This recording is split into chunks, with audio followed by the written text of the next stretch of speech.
put into units on a drop-down menu instead of paid and unpaid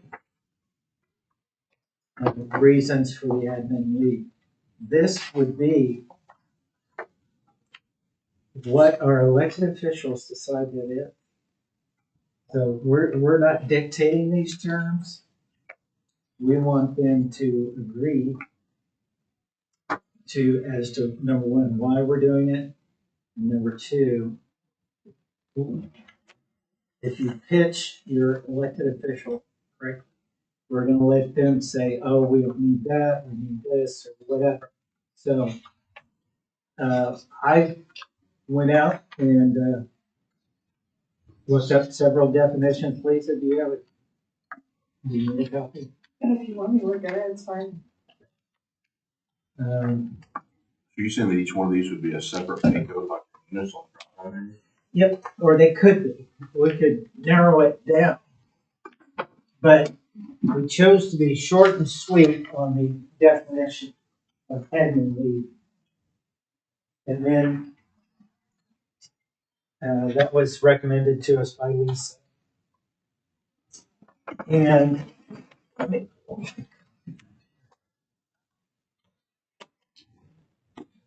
so that first paragraph, admin leave, is discretionary leave granted under specific circumstances determined by the elected official, department head, or county administration. It may be paid or unpaid based on the situation. Hello, welcome. So instead of using the phrase COVID or anything like that, I chose this word, and it's a word of art, or phrase, public contagion. Maybe you can choose something. But that's a very harsh definition of items like that. COVID. So that could be COVID, that could be whatever else happens in the world between now and then. Investigative admin leave, that's when an employee is placed on paid or unpaid leave during investigations related to workplace conduct or disciplinary action. And we have other discretionary admin leave. It's for special circumstances determined by the department head or elected official. Okay, leaves it pretty wide open. The status depends on the reason and the relevant policies, office closures, weather, public health emergencies, jury duty, court appearances, voting or election related duties, bereavement, beyond standard, volunteer or civic service, captures a number of things there, recognition or reward leave. For example, that day off for the Thunder Parade, does that fit under any of these categories? I don't know. Special circumstances, it may fit under that. Cooling off periods, unsafe working conditions. We had that up on the 6th floor when they dropped some pallets. Cody's aware of that. I'm aware of that. DA Civil's aware of that. When they dropped some pallets, it shook loose some asbestos. All of a sudden, the 6th floor was abandoned. Volunteer firefighters, reserve police or deputy sheriffs, yada, yada, yada. So what we're trying to do is make sure that there's a track in Executive time. units. It's there in executive. Stuff like this is there in executive. All of these. Well, not specific. Right. But there are Brandy, to your points, there are drop-down menu items. In executive time, it doesn't get absorbed into units for some reason. It just goes in as paid. So we're trying to get our arms around this. So when we are audited, the auditor and inspector found it as one of those non-reportable findings. If they find it again, it will be a reportable finding. And what we're trying to do is get ahead of it. So that's the reason why I moved this up on the agenda to present it to the budget board this month.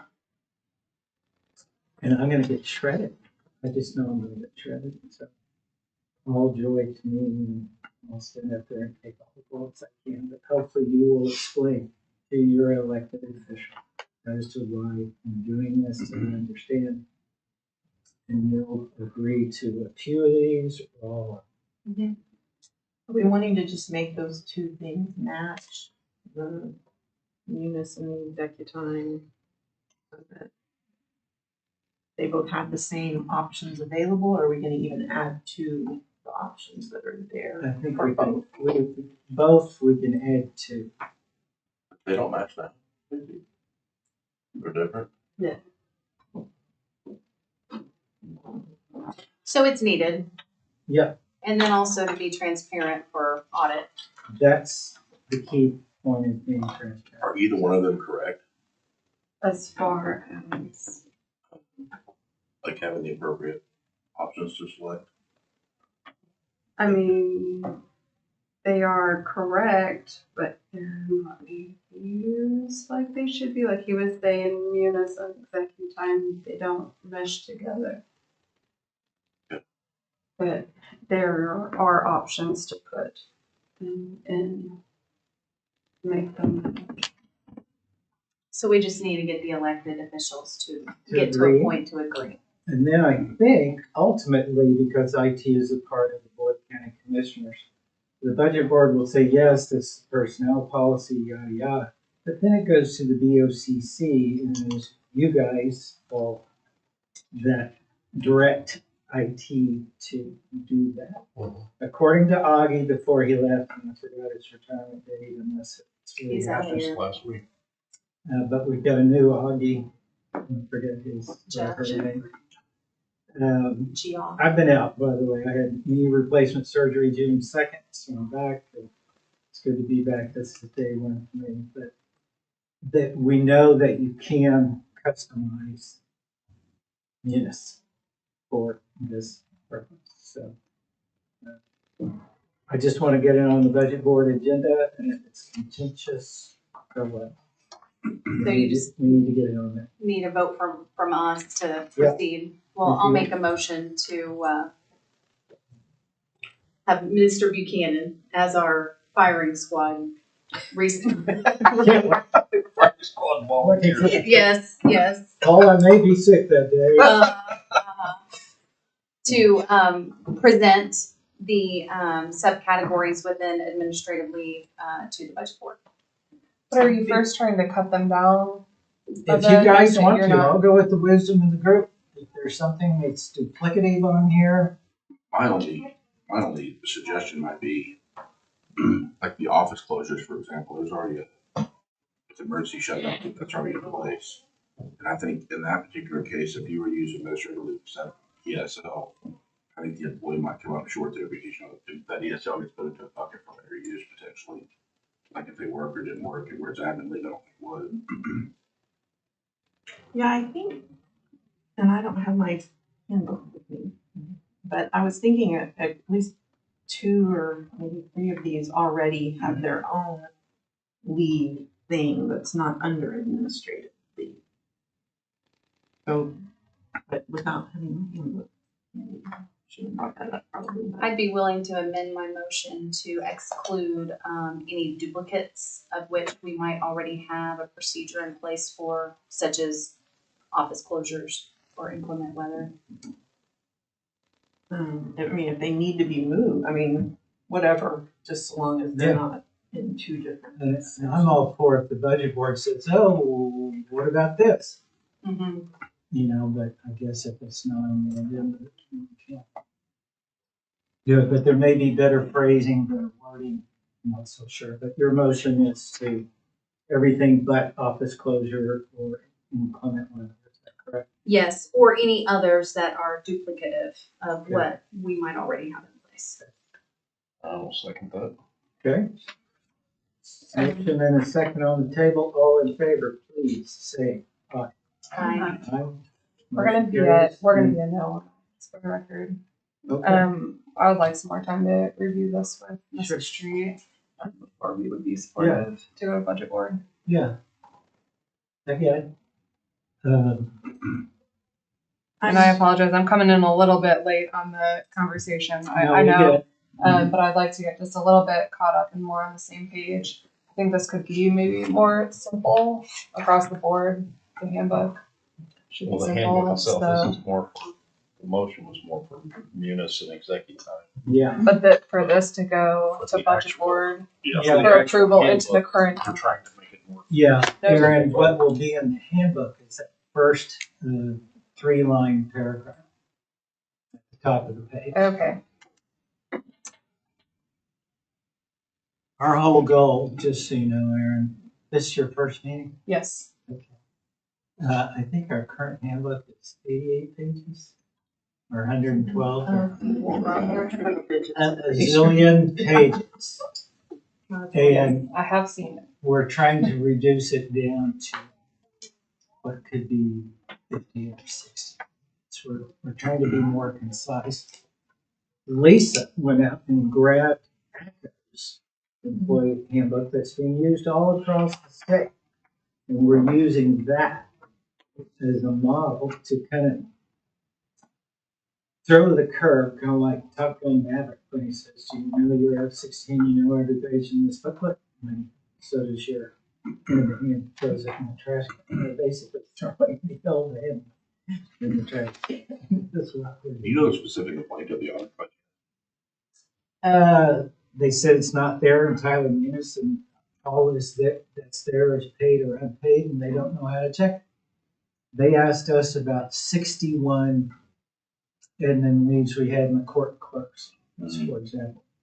53 or 58 of them were COVID. But they couldn't tell, so they had no idea what that was for. So, They just need to be able to tell. It's That's on, what they it's told on the us record. too. It's not really the handbook that they're Right. complaining about. Right. It's that they, when they come and check, they don't have, if you have the drop-down clock Mhm. checks, then when they go to check the leave, they see what category it falls in. Mhm. So that's why your handbook can only have maybe one or two definitions. These are like the 3 main categories, but then in those categories, there might be 8 drop-downs. So you can hone in specifically on what leave is. So when the auditor comes, they can say, that was paid administrative leave for this purpose. It's just more transparent, but That's it. I actually have another question too. Is the auditor ever Right. able to, is the auditor ever able to write you a reportable finding if it's not some of the statute driven? Well, it's Like if it's, not if it's just their recommendation, I mean, because why not, why would they not come in and say, well, on vacation leave, is it cruise? Are you in a all inclusive? Are you in a? Yeah. Well, the state auditor has a set of rules they follow, and if it's in their administrative rules or it's a statute, they follow that. Now, there are some recommendations that they do that is for the ease of their life. But here's the thing: if they cannot tell from your records, it may not be required. But if they can't tell when they come in from your records what you're coding or how you're doing it, then they're gonna dock you because they can't tell. They are trying to check the box, but when they can't tell whether that's paid or unpaid leave because of how the system is set up, they can't tell, and you don't have records that you can show them in their 5-second review of that data, because that's what it is. They're looking at snapshots, and they're gonna move on. If they can't find it quickly, they're gonna move on. So it's more, so your question is really double-edged sword. They are checking a list. But some of the requirements that they might be asking you for is really so that they can check their list and make their job easier. Not that if you can't prove you're doing your job right, they're gonna dock you. And are they concerned about it being paid or unpaid, or specifically, do they want this much detail? Well, Or is that just- before we do it, my thought process is you have the one paragraph in your administrative policy. As long as you can tell what the leave is in their employee file, as long as you can document it, it's to prevent the ghost employee. It's to say, to prevent your elected official from giving somebody paid administrative leave with no explanation of what that was for. If you got somebody that's getting 5, 6, 7 days a year on paid administrative leave where nobody else is getting the same type of they're gonna say, what is that for? You know, Exactly. they're looking for Documentation. documentation of what it is. And this is, if you look at this list, this is pretty broad. Mhm. It covers a lot of ground. Those I've been here 20 years and I've seen a lot of admin leaves and kind of covers all of it. Those three top categories are pretty much it. Everything else is just really a computer for coding for your personal purpose. The reason I ask is because I want to try to do a one and done. I know this is kind of a fluid Sure. document, but you know, like how deep are they wanting to just get into the rules? I mean, do we need to say whether admin leave is a, you know, overtime accumulation? Does it count towards overtime accumulation limits? You know, are your benefits docked? Like in other words, how much leave you get? Are you docked for unpaid admin leave? Like for example, like you are an OWOP? Like, you know, some of those things, I mean, like how deep do we need to go in this? Probably need to Oh, yeah. specify that you can't accrue admin leave to put into a bucket. I'm just Well, trying and to it think. should, and it might be in the, you know, in the employee leave section, but when you can't, like, you can't accumulate, when you're on FMLA, you can't accumulate Right. certain types of things. When you're on unpaid leave, you're not supposed to be accumulating, you're not supposed to be getting your vacation pay, you know. or- That's established in policy. It's established in policy and other places in the handbook. This particular section is really just what it is. You need to have categories of administrative leave, and you need to be able to put it in munis so that it translates, so when an auditor comes and they say, which type of administrative leave, paid or unpaid, and then if it's paid administrative leave, which category does it fall into? So based on, Because unpaid leave, I mean, yeah, you can, that's gonna be your three categories, the cooling off, the unpaid leave, investigatory, that's really limited. But, you know, paid administrative leave, there's multiple categories, and it is discretionary. Like I said, you can have two categories of administrative leave and everything else is unpaid, you know. It's up to you, that's the policy decision making. The thing is that those categories are all taken off of what people already currently now could get. I know we've already got a vote, but I mean, kind of to address her parents' point, I mean, so if, based on your knowledge of what the auditor has said that they want for us to do, is this, do you feel like, from your legal perspective, do you feel like this is a minimum requirement they're asking for? Or do you feel like we could just keep it as simple as, I think I don't think that what the auditor is asking for has anything to do with this handbook, and I've said that before in last meetings. okay, You can write a one paragraph definition of administrative leave in your policy. Okay. But when it comes to accounting for that leave to the auditor, that's a time reporting requirement that is completely separated from this handbook. Okay? Because like I said, those types and categories of leave, you can identify them so your employee knows which drop down to choose. Or you don't have to identify them in the handbook, you can just have the drop down, and you can add and subtract from that drop down without ever having to go back and amend the handbook, and that's kind of my preference, you know. You keep your handbook broad and everything, and then when it comes to the reporting, you know, say, you can even tell the employees, you will be told by your employer which category to select. It'll appear as a drop down on your executive time or whatever. Just letting people know that they're going to have to look at a drop down list and select which leave they're going to qualify for. That's all for the accountants. That's all for the auditor. The handbook definitions is just for the employees, so they know they've got different types of leave, and then when they're approved for that leave, they have to go code it in on their timesheet. That's all the employee needs to know. Makes sense? You don't have to tell them how to build the clock.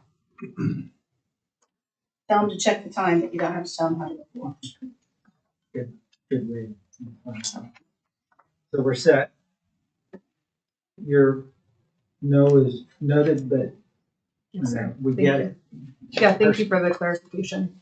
I don't know if that helps, but like I said, when you get this policy in mind, The reason that's so big is we put every example and everything that every time somebody has had an employment issue or an employee questions something, then they decided they wanted to add it to the handbook to be clear. And now we've got 50,000 examples in there that don't need to be in there. It can be very basic, but at the same time, you have to be, they just need, think of it as when you go bowling and you're a little kid and they have the bumper guards up.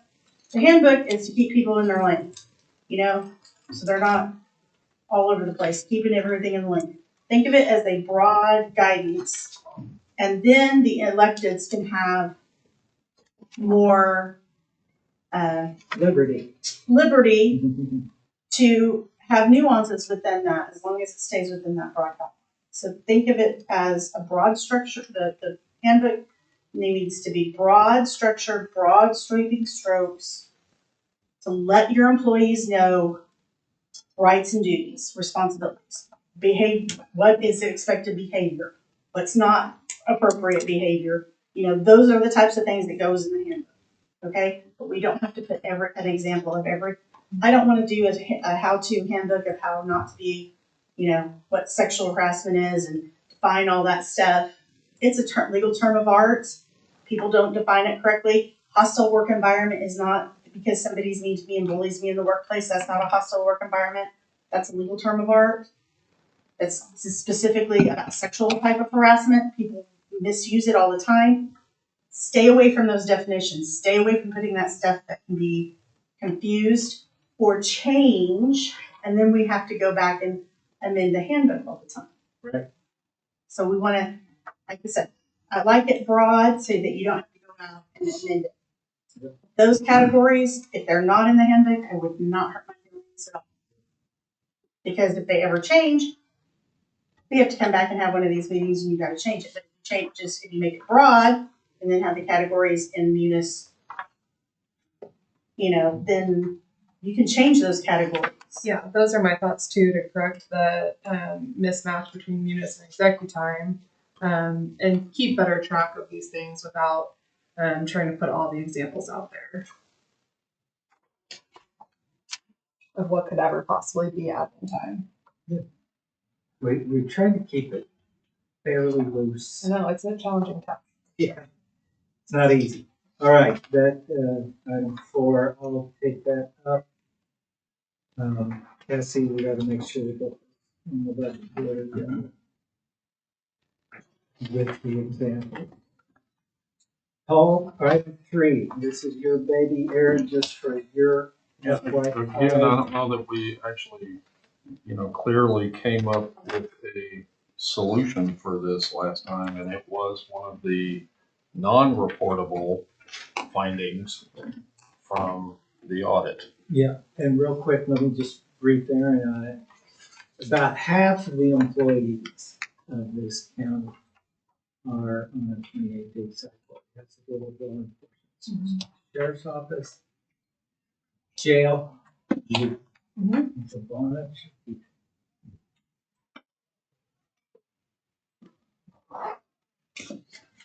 Lead us. Tell us about the I final. don't know what the answer is on that one. Again, what's the issue? That is the 28-day pay cycle. that was that Putin asked back in 2018 on the 28-day pay cycle. That's the opinion, and then attached to the back of that opinion, I pulled Department of Corrections Holiday Policy Guide based upon the 28-day cycle. So you can see the policy that is written by the state employees on how they handle it. Very good. And the answer is, and here's, I have, that one is not, anybody else wants one, we can make more copies, but here you go, Paul. The first couple pages, I had double checked it, it has not changed. The opinion and the law has not changed since 2018. Oklahoma says holiday schedule is 8 days for holidays. Regardless of whether they work 12-hour shift, they get 8 hours of pay. That's across the board. That's how the state deals with it. It's how DOC handles their own security guards that work in the jail and in the prisons. They get an 8-day holiday. And then attached to that, into that letter, is the policy from Department of Corrections, the state policy on how they handle holiday pay for 28-day employees. So you at least have an example of how the state does it. And with regard to the law, county employees, political subdivision employees get what the state employees get, nothing more. So So, since I don't have that in front of me, Where there's quickly recap.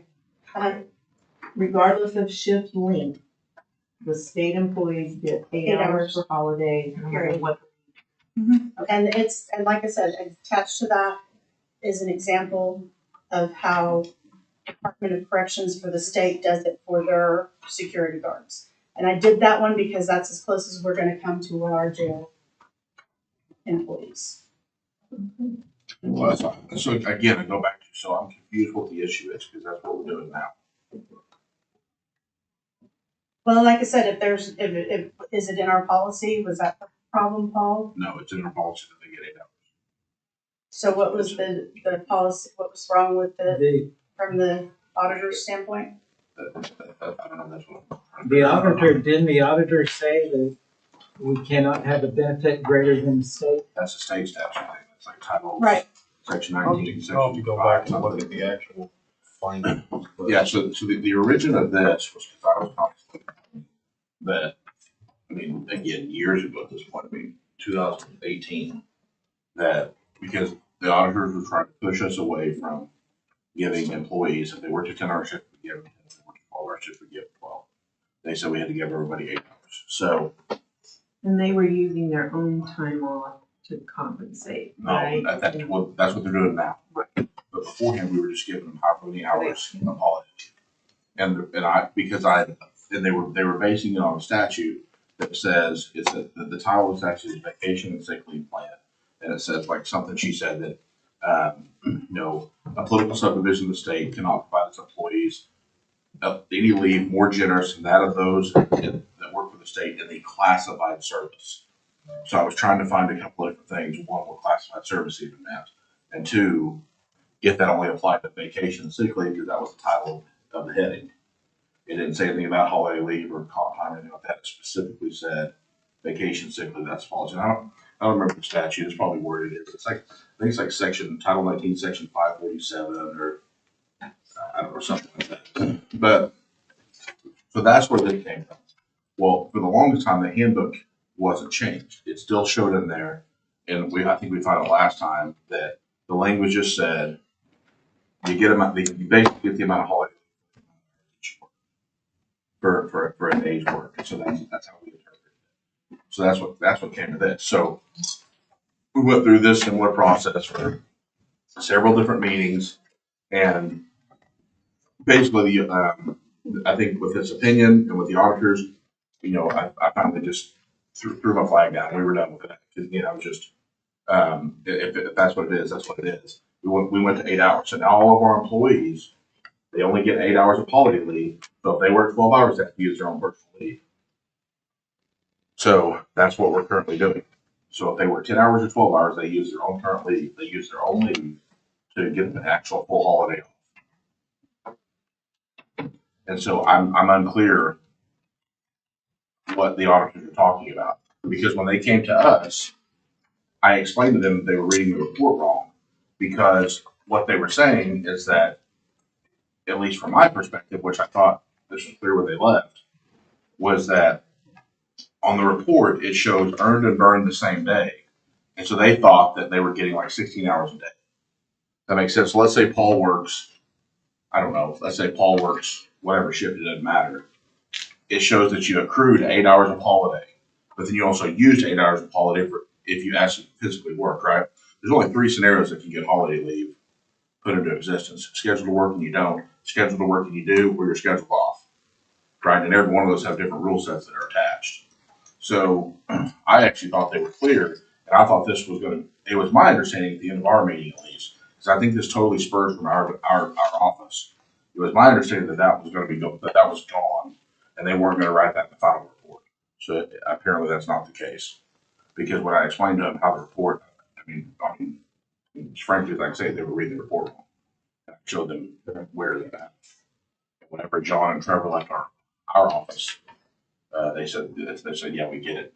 We will put it in our final report, even in the non-report.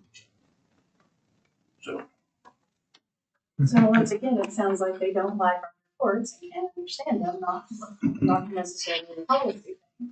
yeah, well, again, none of our employees get more than 8 hours holiday leave. I mean, she'd be able to attest that. I mean, she's did it up at least recently. Our employees, they get 8 hours holiday leave. I don't know. I don't know. I just don't know what we're trying to fix. I want to fix what they want us to fix, but I don't know what that is. And Honestly, I don't think they if know you what that could, is. for the newbies in the room, explain why you have 12-hour shifts, 10-hour shifts, and Well, I mean, it requires less people to do the same job. You know, if you only have to cover, if you got 2 shifts per day on a 12-hour shift compared to 3 shifts per day, plus all your lunches and your everything else. It's just, yeah. I mean, and that's kind of the industry standard in law enforcement is you either do 8 10-hour shifts in a row, so 80 hours in a row, or you do 12 rotations of 12. So it's, I mean, because otherwise Brandon would be back here every year. well, and again, we've been, it's odd too that they just brought this up. We've been doing it for years at this point. I don't know when this thing took effect. It was sometime in 2019. So the fact that they're just now seeing this in 22, 23 is mind-boggling too, because we've been on Munis since 2019 as well. I think the implementation for Munis was 2019, I think. Maybe before that, maybe 2017. I don't even remember. I don't know. I just don't know the problem we're trying to solve here, because we did everything they wanted to do back in 2018 and 2019. I guess ultimately, Paul, I realize you brought this to our attention because you got to see it in Terry's office. Yeah, I'd have to look at the specific, I put the actual wording of the, the overall finding into the agenda item. Yeah. But the specifics on it, I would need to go back and look at. Yeah, again, I can only speak for what they came over to us about. It just said They found, provide clear rules regarding holiday leave for the 28-day cycle employees. That was the finding, yeah, they found, or non-reportable finding. yeah, it's pretty clear in the handbook right now, so I'm not sure. And again, when they came over and talked to us and we looked at the report, I was pretty quickly able to show them that they were looking at the earned and burned category, not just earned, because they were saying, well, yeah, this person accrued, 140 hours of holiday leave, and they didn't. So, I don't know. Do you think that's a Tyler problem or Munis? I think it was the inability to read a relatively simple. Well, how about Pretty spelled out. Paul, if you want to kind of loosely leave this on possibly for the agenda next month, and if you feel like we've kind of satisfied with what Brandon has testified. Well, again, I can only speak for me. Every other department gets holiday leave. Well, not every other department, but at least the jail. So maybe it's just. I think it's pretty clear here in the ACO one that you provided. So. Well, and like I said, the ACO one is, that's out there, presumably being used by the majority of the 77 counties out there are probably using that ACO stuff. Mm-hmm. I didn't compare that. I didn't really go back. I used the ACO and adjusted it to ours and only added in like our own our retirement system. We actually have we have a different retirement. I tried to only add to the ACO what was unique to Oklahoma County. Right.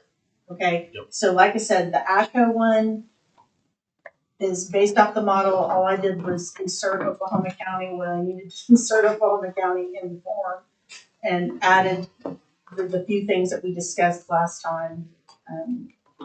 So, like I said, No action needed on this one. if that language on the 28-day rule is not being clear, I would look at other counties and see if they're getting the same audit report. But do you see what I'm saying? Yep. And same thing with the I attached to this how DOC handles that same exact issue in writing and their guidance to, you know, reading that clear rules to staff regarding a 28-day cycle with regard to holiday.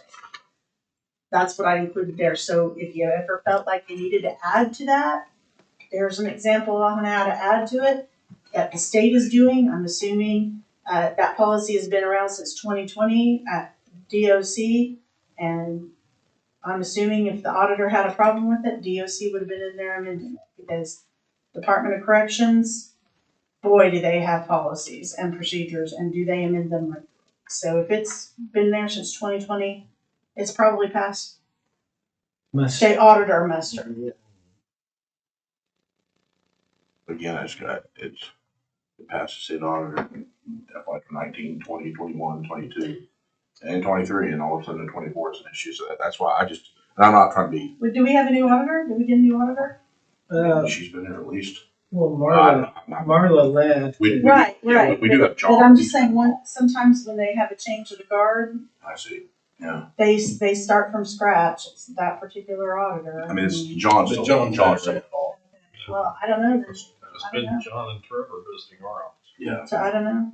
And John was smart. Yeah. Yeah, I mean, I'm not trying to be, I'm just legitimately don't know what the problem is we're trying to fix here.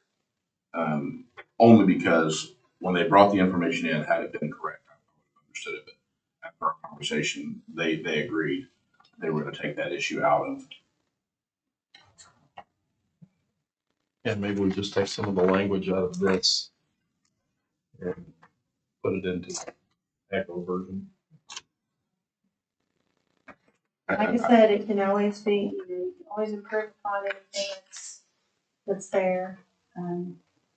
But I've also felt like by adopting the ACO one as closely as we could, you know, I'm assuming that, like I said, the majority of the counties are already operating under the ACO, and if they're passing. Is that paragraph in the middle of page 2 is pretty clear on this.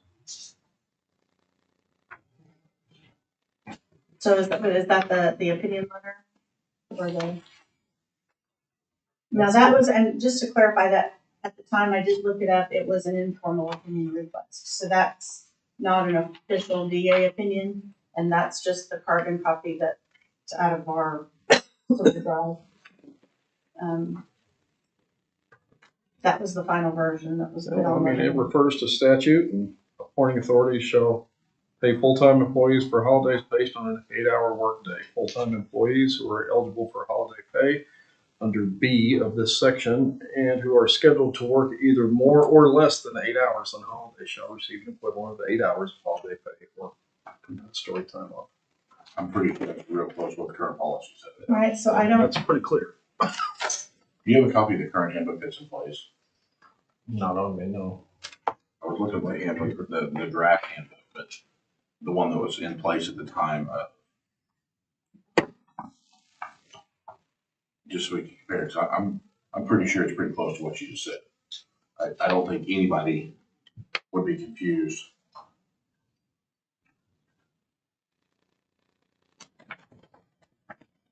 Let's scroll down to the table of contents and see if we can, Well, on the holiday we special. never have this thing active.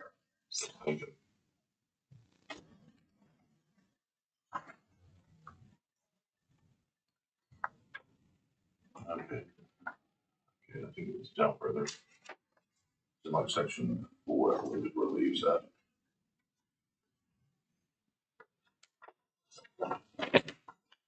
Yeah, okay. So under holiday leave. Maybe they didn't like. Keep going. It Oh, no, there it is on page 66. So whatever page 66 actually is, I'm not sure. Like their holiday leave time. There's 3 full pages of explanation. That's nice to know. So it won't be actually page 66, but it'll be somewhere around there. I mean, on the form. Mm-hmm. Try, again, where that 3 is, type in 60 or like 71 or something. Oh, there you go.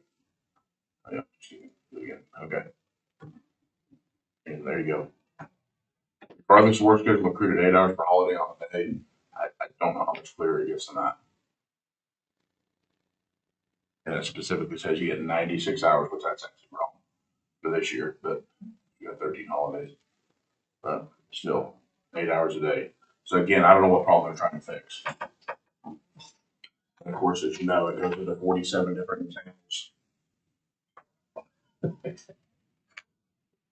This is the one where John worked so many hours. Yeah, oh sure. Oh, yeah. Sally worked Yeah. so many. Jane has Yes, worked here till and 5 one. I hate that.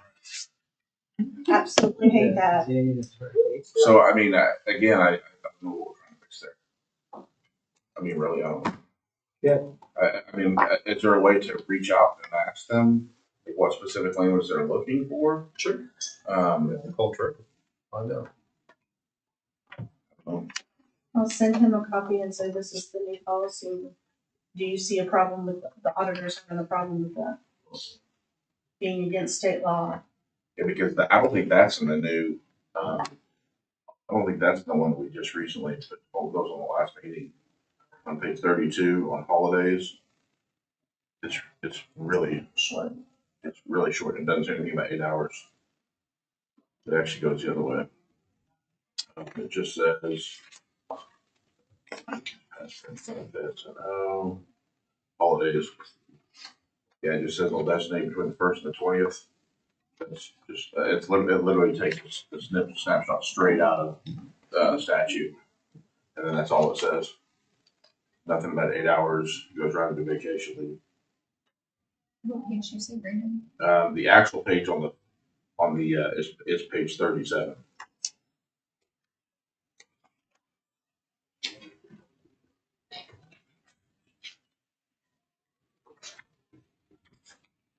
Table of contents says it's page 32, but it's actually page 37.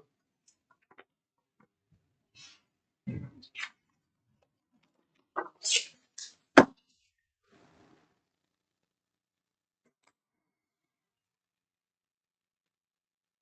it's that exact statute. That's copy and paste that statute.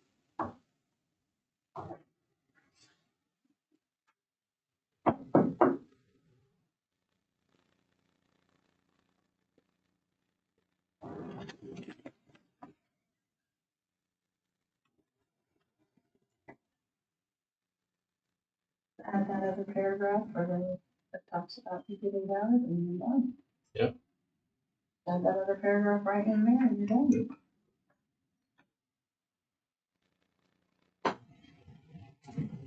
Because that's what the handbook in place for the fiscal year that they're concerned about. They think they pulled the handbook that was there.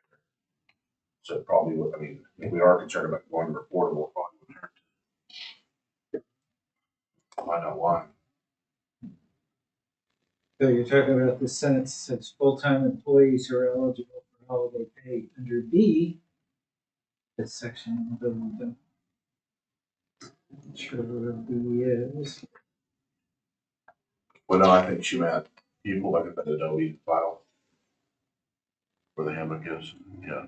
So that top paragraph there, or whatever. I mean, or at least that sentence. Yep, just come back to it and you'll probably be good. I think it's B in that section 43, blah, blah, blah, blah. That actual statute. I think that B refers. You'd have to go back and look at the statute to find the B. I think. Okay, so can you just add that in that one section of the handbook?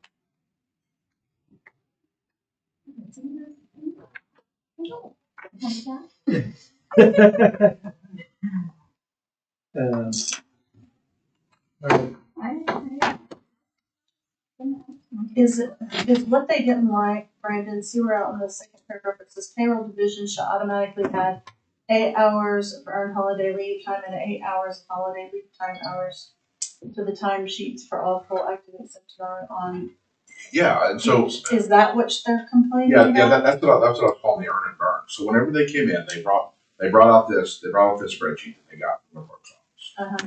The They exact didn't same like that spreadsheet. language. Well, I don't know if it's the language, but so what they came in, and I don't remember the name of the employee, doesn't matter. They found some, because they randomly choose 15 time cards for the department. So one of the time cards they showed on the report that they got from the clerk said this person accrued 160 hours. They accrued 160 hours of holiday. And so I said, okay, can I see the report? So they showed me the report, and I said, no, the report shows that they accrued 80 hours of holiday leave. They earned it here, they've earned it here. You can't have those numbers together. They said, cool, we'll take it off the list. And that was the extent of our conversation.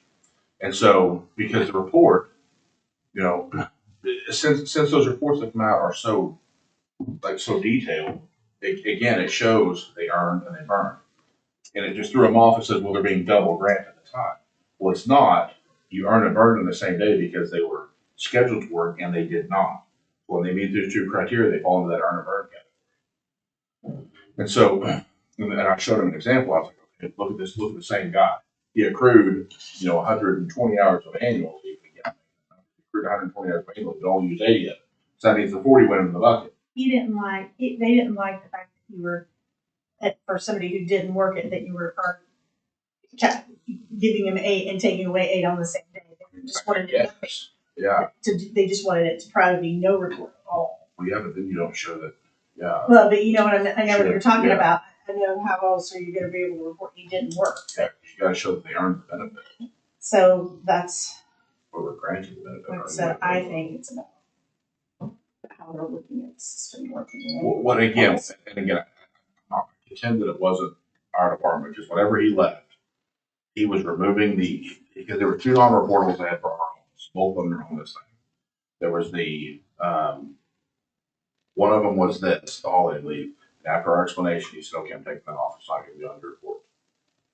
But and obviously that didn't happen. Well, and you have the jail, and then I don't know what the jail trust has as far as policies over there either. But And again, maybe it's because the jail and juvenile do the same thing. jail and juvenile have the exact same issues, and if the policies are different for those two, then that may be an issue. They Yeah. have an internal policy. But the language is in the handbook, so if they're not doing it that way, then they're just not following the handbook. But we don't actually have to correct anything in the handbook. Is what we're getting to. And that's my contention.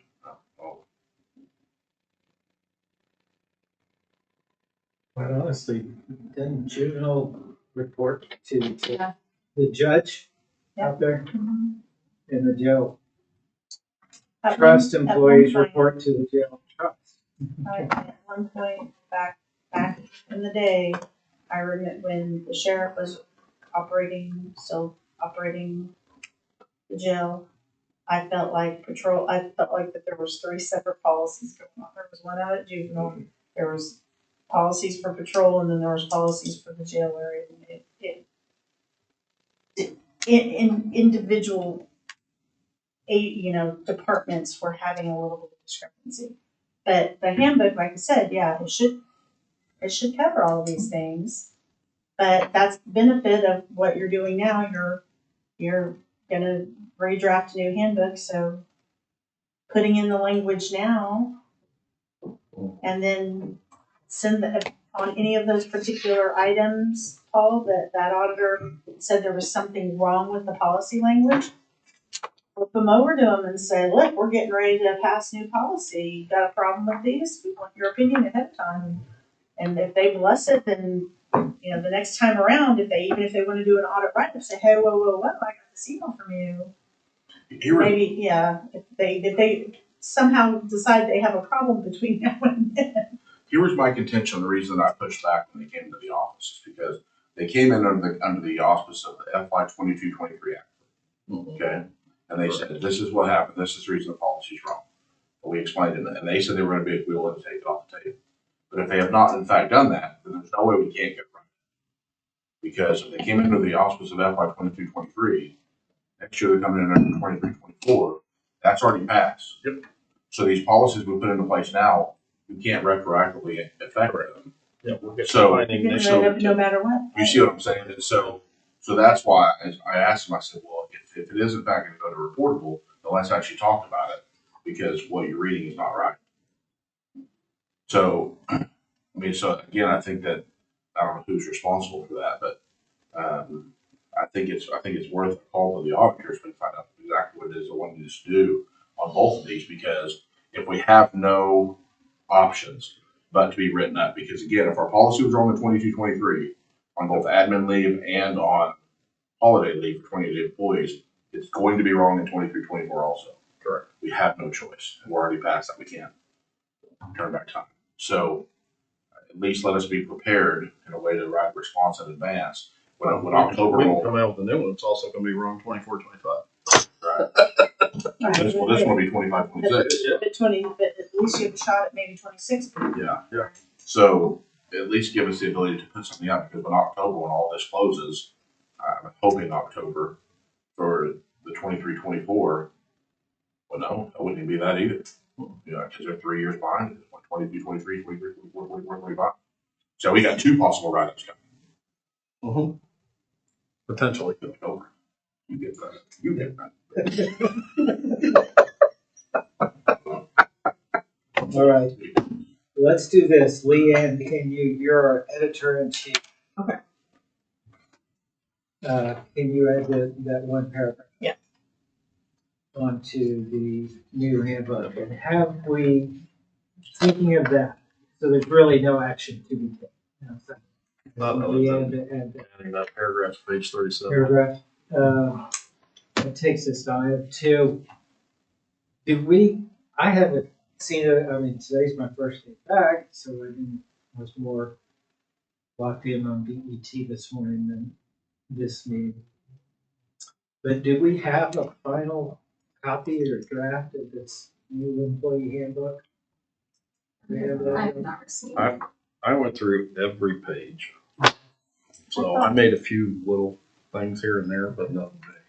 I did as well. You guys Did did. you? April. I provided a copy that was circulated, I think, the last meeting. I was actually gone, but I gave you And that was and attached it has to the the red, and agenda. it has the red. Correct. Mine has the red. Anything that was in red was what I added. Anything that was in black was the standard ADCO policy. New language was, like I said, anything that was added was in red. And what was added was, like I said, that was uniquely to Oklahoma County, and that was taken out of our state. I do like these meetings to last only an hour. I will say this, let's come back next month with changes. Paul, you made some notes. Anybody else who has possible changes, can bring them next week. We'll try to wrap it up. Next week. Excuse me, next month. Do you have a Word document that you could share that I could track changes on as I'm going through? I sent it out PDF. to you. Not real sure. I sent it out. I don't know Well, who all got it because I don't have everybody's names on this. I think I sent it to the chair and the chair sent it to everybody. I'll look to see if he forwarded me a Word version or a PDF version. That I don't remember. Do you remember if it was a Word document? It was a Word document. Okay. I'll look to see if I've got that one, and if I do, I'll send it to you. It wasn't PDF because I knew you would want to be making edits and track notes. yeah, Aaron was asking me for it. And I said, oh, I don't have them. And I thought Lisa was going to bring it to the meeting. But that's when you're out and you're under anesthesia. You forget a lot of things.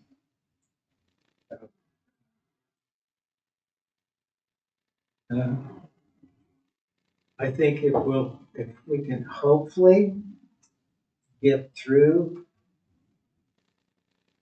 with stuff next week on the tweaks and works and all the stuff that are needed to wrap this puppy up and present it to the budget board in their August. So, I hate September because it's supplement and all that stuff. I hate tying two in, but we need to get this done and wrap it up. Because it's horrible. It's necessary, and that's the bottom line. It's necessary to do this for the county, for the taxpayers, and for our employees, their families, and our corporations. It's that. It's tedious, but we need to do it. It was super tedious, and we're just taking it back to the tedious.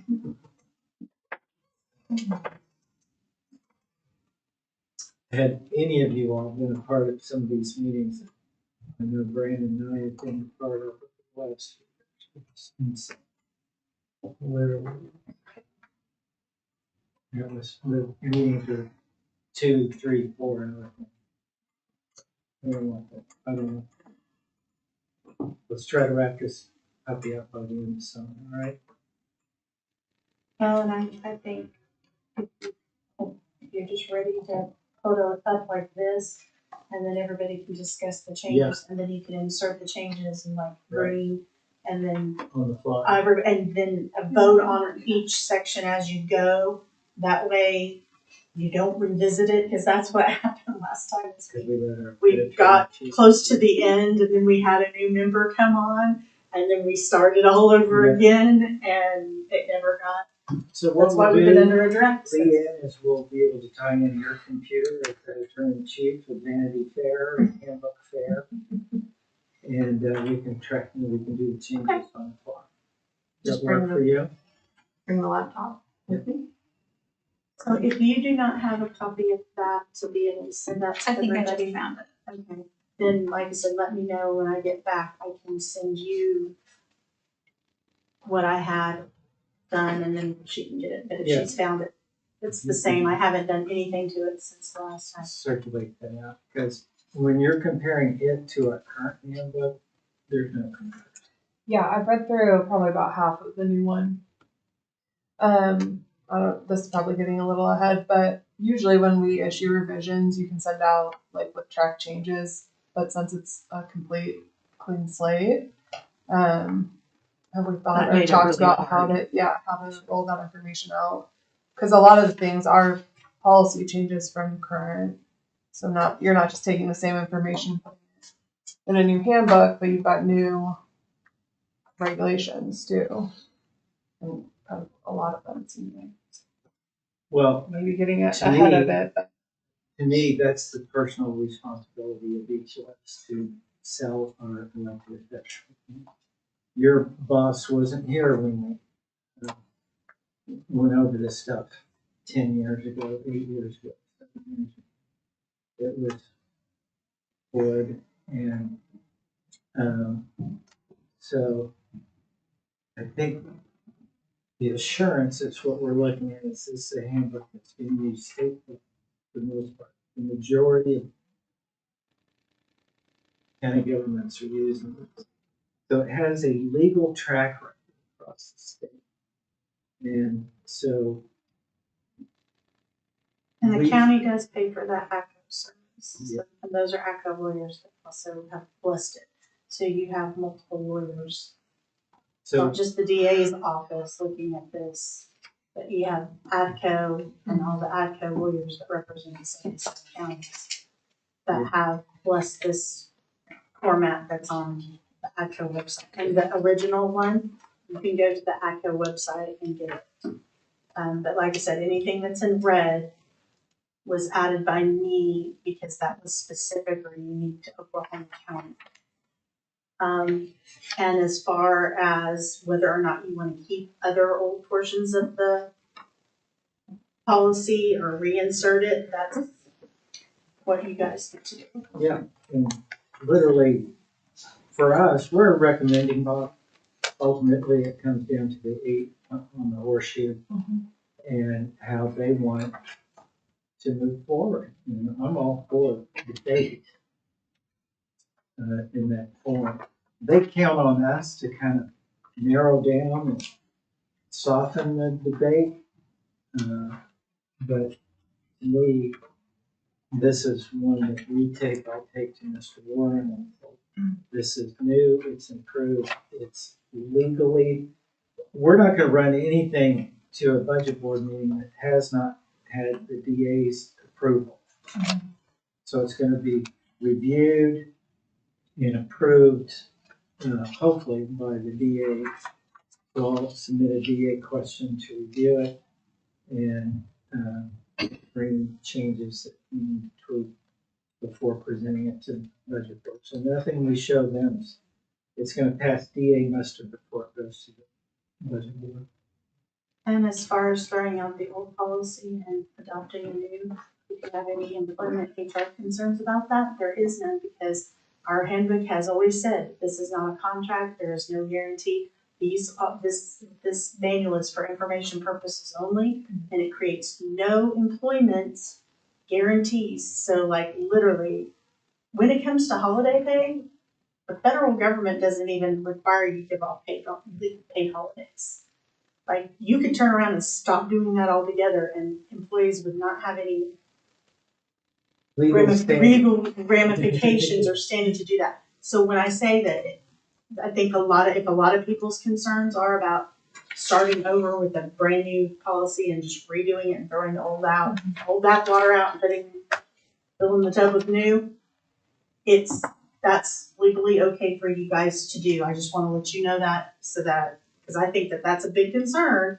Employees who've been county employees for years, who were hired under this handbook, they're going to be worried about certain things not being in there. You know, the anti-bullying policy, for instance. Well, you know, law doesn't recognize bullying as any type of event, HR event for, you know, lawsuits, but we have it's not in this handbook, but that's because ACO only put in what's mandatory by state or federal law to put in. Now, I know that there was some stuff in the old handbook about the breastfeeding and breaks and stuff like that we adopted not that long ago. That's not in this new version because it's not in the ACO version. So be aware that ACO is the bare bones minimum requirement, that when you're wanting a policy to be 50 pages versus 110, that's what you're going to get. You're going to get the, but you can add in anything back into it that you want that's in the policy if you really think it needs to be there. I'm just saying, the only thing legal's going to do is if you define harassment or a legal term of art incorrectly, we're going to correct it. If you cite a statute incorrectly or there's something that's incorrect, we're going to point that out. But as far as what you include, even the examples that I absolutely hate, you all know I hate them. If you want to include them, that's your choice. Yeah. It has nothing to do with legal. So I just want to also let you know that legal will do the review, but pretty much, unless it's just adamantly wrong, it's going to get approved by legal. I think a lot of people too, or you know, in this room or wherever, are also used to just visually seeing, like the way they do a bill. If you know all the different versions of a bill, you know, if somebody wants to make changes to it, they put like the red line through it and the new language, and it's just line by line. You can see exactly this was the wording, this is the new wording. But with this being so different, there was really, the more we kind of thought about it, I was thinking, I don't know if we've ever really talked about it that much, but it's like, there's really no way to do that with big changes like this.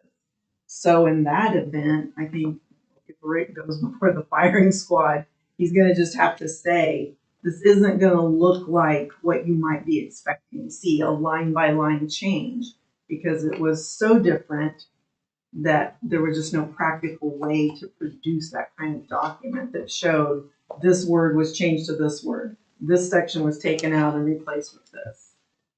I just don't see any practical way to have that kind of document when we do what we're trying to do.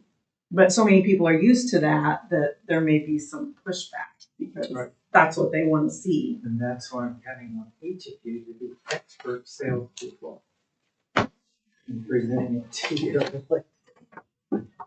Because that's the sales job. You're right there. You go with them and say, this is a better version. We believe it is. That's why we're doing it. I also like that the categories are the same, all of the counties are using it. I mean, I know sometimes you have county employees that come here from different counties. I like the uniformity of it with other counties. There's also protection in that. Agreed. Yes, I mean, The broader you make it, the more liability the county takes on. Just limits it. Very good. All right. Is there any citizen participation? Being none. Any board comment? Aaron? No comment. All right, motion to adjourn, please. I'm Second, all in favor? Thank you all. You guys are great. Thank you. You're on.